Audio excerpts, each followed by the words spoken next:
Hello दोस्तों, मैं हूं सीए दिव्या अग्रवाल और आप देख रहे हो टैक्स विदाउट टीयर्स। दोस्तों, अक्टूबर मंथ की 3B भरना बन गया है हेडेक। रेगुलर बेसिस पे जीएसटी पोर्टल पे आ रही हैं advisories, Twitter now called x उस पे हो रही है रेगुलर पोस्ट जीएसटी पोर्टल की तरफ से। क्या है कंसर्न्स, कितनी परेशानियां आ रही हैं कि मैम पहली बात तो हमारे मल्टीपल इनवॉइसेस जब हैं तो हम उस पर सिंगल एक्शन अगर हम एक्सेप्ट रिजेक्ट या पेंडिंग का लेते हैं आईएमएस डैशबोर्ड पे तो बहुत ज्यादा टाइम कंज्यूमिंग टास्क हो जाता है और एक्यूरेसी भी कॉम्प्रोमाइज होती है। सेकेंडली मैम हमारे 2B में जीएसटी का रेट्स का कॉलम मिसिंग हो गया है। थर्डली मैम हमारा 3B फाइल करने के बाद 2B का डेटा गायब हो गया है जीएसटी पोर्टल पे से।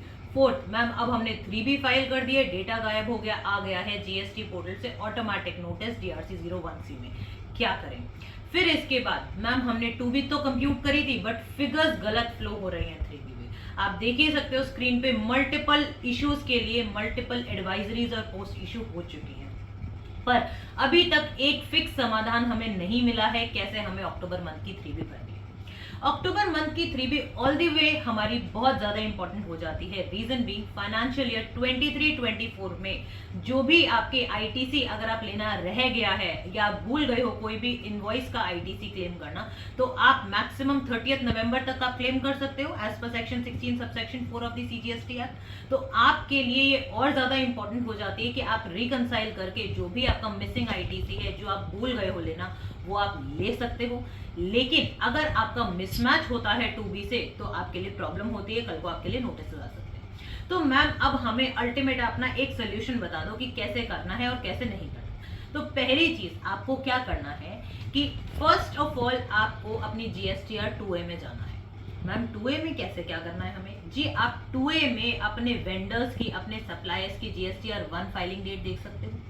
उसको आप एक बारी डाउनलोड कर लो अपने एक्सेल फॉर्म में और आप चेक कर लो अगर आपका वेंडर क्वार्टरली फाइलर है तो क्या उसने 13 नवंबर तक अपनी जीएसटीआर 1 फाइल कर दी है या नहीं, और अगर मंथली फाइलर है तो 11 नवंबर तक फाइल कर दिया नहीं। दैट मीन्स अगर वो टैक्स कंप्लायंट होगा, उसने रिटर्न टाइमली फाइल कर दी होगी, तो बाय डिफॉल्ट आज नहीं तो कल जब 2B प्रॉपरली वर्किंग हो जाएगी फिर से आईएमएस आने के बाद तो वो वहां पे डेटा रिफ्लेक्ट कर जाएगा। दैट मीन्स आप उसके बेसिस पे बुक से रिकंसाइल करके आप अपनी आईटीसी की फिगर आप निकाल सकते हो। सेकेंड स्टेप आपको क्या करना है? मैम एक आईएमएस नाम की बला आ गई है जो जिस इंटेंट से लाई गई थी वैसा इंटेंट प्रोसीजरल अभी इंप्लीमेंट नहीं हो पाया है। तो अब हमें इस पे एक्शन कैसा लेना है? आप उसमें कुछ भी मत कीजिए, बाय डिफॉल्ट आप सबको एक्सेप्ट करके अपनी 2B जनरेट कर लो। इससे क्या होगा, आपकी 3B में फिगर्स आ जाएंगी। अब 3B में जब फिगर्स आ जाएंगी तो अब आप उसको देखो जो आपने वर्किंग करी है अपने परचेज इनवॉइस की 2A के साथ, क्या वही फिगर्स आपकी 2B में भी आ रही हैं? अगर नहीं आ रही हैं तो जो आपके अकॉर्डिंगली करेक्ट फिगर्स है उसको आप 3B के आईटीसी कॉलम में आप डाल दो। क्यों? क्योंकि 3B में अभी भी आप मैनुअली एडिट कर पाओगे। गोइंग फॉरवर्ड 2025 ऑनवर्ड्स ये फैसिलिटी हट जाएगी क्योंकि एक्सपेक्टेड है कि आईएमएस तरीके से फंक्शन करने लग जाएगा। तो आप जीएसटीआर 1A और आईएमएस के थ्रू अपना प्रॉपर सेल और परचेज इनवॉइसेस को रिकंसाइल करा के अकॉर्डिंगली एक कंसोलिडेट स्टेटमेंट जो होगी 3B वो आपकी ऑटो जनरेट हो जाया करेगी। अब जब हमने यहाँ तक देख लिया कि कैसे हमें आईटीसी फ्लो कराना है तो अकॉर्डिंगली आप 3B फाइल कर लोगे। मोस्ट इंपॉर्टेंट स्टेप क्या है कि अब अगर आपके इस पूरे प्रोसेस में कहीं पे भी इशू आ रहा है जहां हमें आईएमएस में कोई कंसर्न आ रहा है या हमारे 2B से कोई डेटा मैच नहीं हो रहा है तो हमें क्या करना है सिंपल, जो मैं ईमेल आईडी आपको दे रही हूँ इस ईमेल आईडी पे आपको टिकट रेज करना है। टिकट रेज करके आप बता दोगे कि भाई आईएमएस में हमें ये इशू फेस हो रहा है, जीएसटीआर 2B में ये इशू फेस हो रहा है जिस वजह से डेटा सही से फ्लो नहीं हो रहा है। So what we have done is we have reconciled our ITC figures from GSTR 2A along with the books और सभी के स्क्रीनशॉट्स या अटैचमेंट आपको उसमें लगाने होंगे। ये मैं इसलिए आपसे करा रही हूँ क्योंकि गोइंग फॉरवर्ड कल को कभी भी आपके पास जीएसटी डिपार्टमेंट से नोटिस आता है तो you have a valid justification कि भाई जो 2B में डेटा एक्चुअल में आना चाहिए था उसी कट ऑफ डेट के अकॉर्डिंगली हमने 3B में आईटीसी क्रिएट किया है और इस टाइम जितने भी ग्लिचेस आ रहे थे उस ग्लिचेस को देखते हुए हमने इस तरह से ये स्टेप मेथोडोलॉजी ली है और अकॉर्डिंगली हमने 3B में अपनी आईटीसी की फिगर पोस्ट करके 3B हमने फाइल करी है।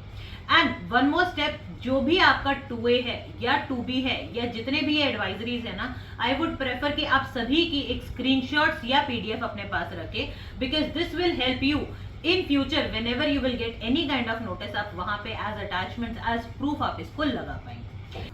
दोस्तों एक और नई एडवाइजरी इशू करी है जीएसटी पोर्टल पे कल यानी 16 नवंबर 2024 को। आई एडवाइजरी क्या कह रही है? फर्स्टली, क्वार्टरली फाइलर्स के केस में 2B जनरेट नहीं होगी। सेकेंडली, जो अगर आपने सितंबर मंथ की अपनी 3B नहीं फाइल करी तो आपकी अक्टूबर मंथ की 2B जनरेट नहीं होगी। दैट मीन्स अब कहीं ना कहीं लिंकिंग हो गई है, 1 नहीं फाइल करोगे तो 3B फाइल नहीं कर पाओगे, 3B फाइल नहीं करी है आपने तो आगे आपकी 2B जनरेट नहीं होगी। तो मेक श्योर आपके हर मंथ के या हर क्वार्टर के कंप्लायंसेस टाइमली हो, ताकि गोइंग फॉरवर्ड जो भी आपको रिटर्न्स भरनी है या 2B जो जनरेट होती है वो टाइमली फैशन में हो सके। साथ ही इसी एडवाइजरी में दोस्तों जितने भी आईएमएस को लेके एडवाइजरीज या डॉक्यूमेंट्स इशू करे हैं गवर्नमेंट ने, वो सभी एक जगह इन्होंने मेंशन किए कि जब हमारा आईएमएस आया यानी 3 सितंबर 2024 को, फिर उसका ड्राफ्ट मैनुअल, फिर उसके एफएक्यूज और गोइंग फॉरवर्ड जो जैसे अभी अक्टूबर मंथ के लिए जो जो एडवाइजरीज उन्होंने इशू करी है सभी का इंडेक्स भी इन्होंने साथ में यहाँ पे दे दिया है। उम्मीद करती हूँ दोस्तों इस वीडियो में आपको पता लग गया होगा अल्टीमेटली कि फाइनली हमें 3B for the October month कैसे फाइल करनी है, कैसे जो ग्लिचेस आ रहे हैं उसका हमें रेजोल्यूशन निकालना है। फिर भी आपको कोई डाउट है प्लीज फील फ्री, आप नीचे कमेंट बॉक्स में कमेंट कर सकते हैं। Thank you so much.